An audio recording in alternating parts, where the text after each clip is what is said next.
We are ready to add the finishing touches to our textured puzzle pumpkin. First thing, we're going to use a Sharpie today, and in the lower left-hand corner, I would like you to neatly write your name.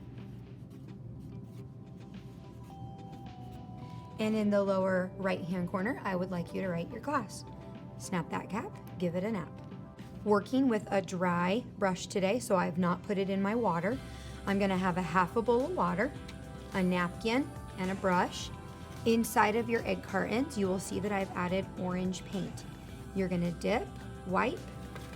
What we're going to do today is simply paint over our puzzle pieces until we have covered the whole thing, giving it an orange layer to look like a pumpkin.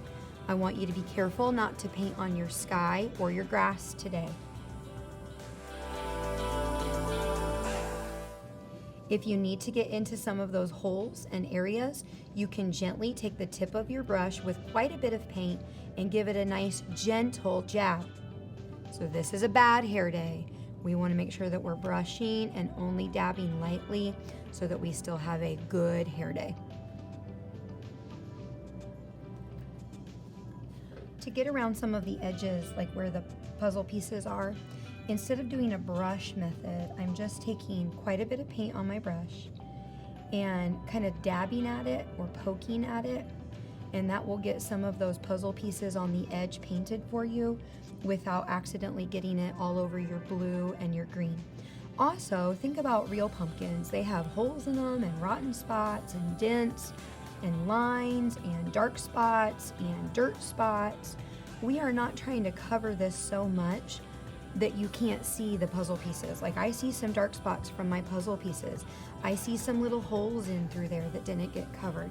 That actually adds more interest to your artwork.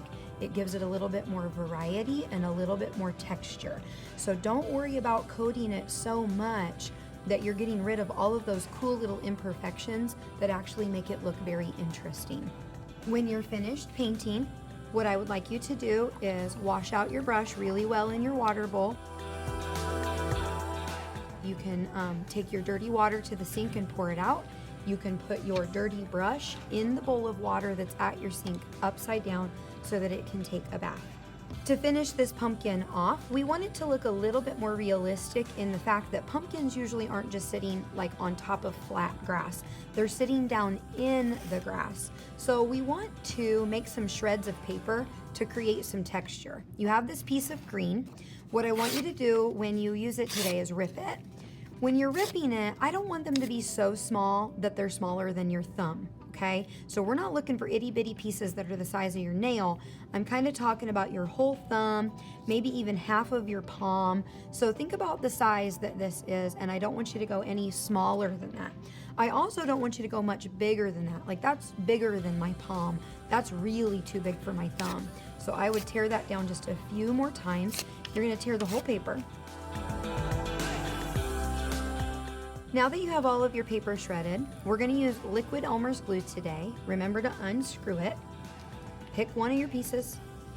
The rough textured side would look best facing up. So see how the flat edge is facing down? You don't want to turn that around and make it face up. You want that ripped side to face up towards the pumpkin. We're going to use the method dot dot, not a lot. So I dotted it. And you have to be careful because your paint is still wet. The paint will actually help this to stick. You're gonna have to hold it, count to 30 in your head.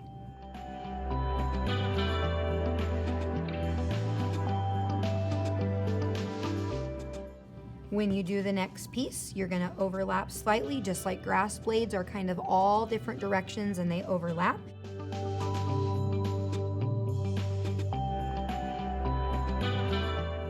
If you notice, I went from one grass line all the way around the bottom of the pumpkin to the other grass line. You don't want to continue to glue it on the edge because that wouldn't make sense. The pumpkin isn't by the sky now instead of being by the grass. If you have leftover pieces, what's going to look really cool is if you do another layer just right on top. But when you do, don't bring them down really far, still overlap. Make them really close to the pumpkin and it will add even more texture to make it look a little bit more like grass blades.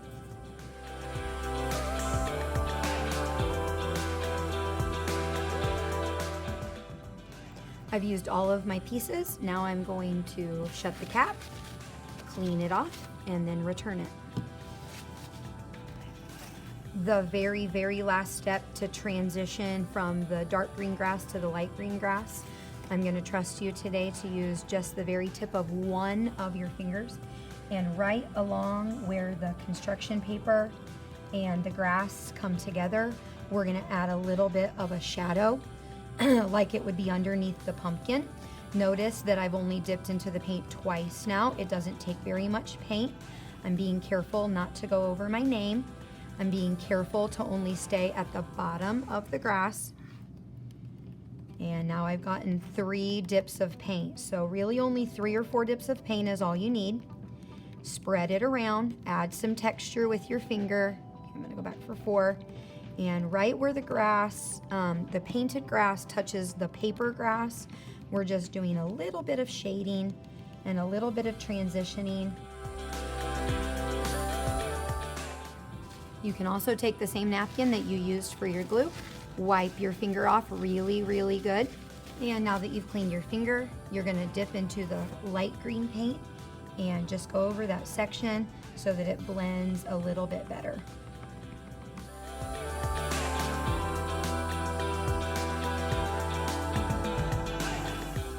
And again, that only took about 3 or 4 fingerfuls of the light green. When you're finished, you can wipe your finger again. That napkin can go in the trash. Your project needs to go on the drying rack. Your paint needs closed, but then leave it on your table and I will come collect it. And that, artists, is a finished puzzle pumpkin created with acrylic paint and various textures. Good job today, artists.